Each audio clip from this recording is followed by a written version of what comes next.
বাবাকে বুঝতে পুরো একটা জীবন লাগে। 4 বছর বয়সে আমার বাবা সেরা। 6 বছর বয়সে বাবা সবাইকে চেনে। আবার 10 বছর বয়সে বাবা ভালো কিন্তু একটু কঠোর।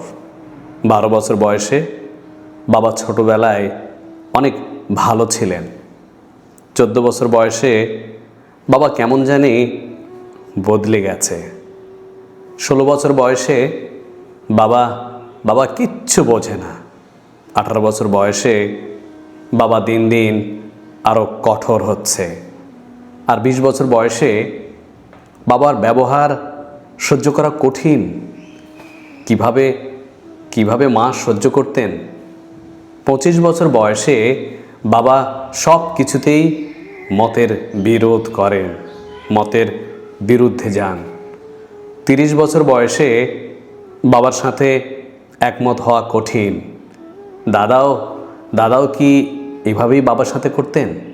আর ঠিক 35 বছর বয়সে বাবা আমাকে নিয়মের মধ্যে বড় করেছেন। আমাকেও আমার সন্তানদের ঠিক তাই শেখাতে হবে। 40 বছর বয়সে বাবা এত কষ্ট করে আমাদের বড় করেছেন আমি বুঝতে পারছি।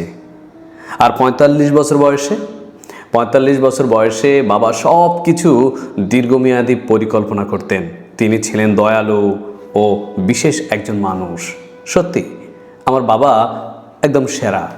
এই পুরো চক্রটি শেষ হয় 50 বছর লাগে পুরো চক্রটি শেষ হতে। কিন্তু শেষ পর্যন্ত আমরা প্রথম জায়গায় ফিরে যাই। আমার বাবা সেরা। যাদের বাবা বেঁচে আছেন তাদের সম্মান করুন, ভালোবাসুন। আর যাদের বাবা বেঁচে নেই আল্লাহর কাছে দোয়া করুন যেন তিনি তাদের ক্ষমা করেন, শান্তি দেন।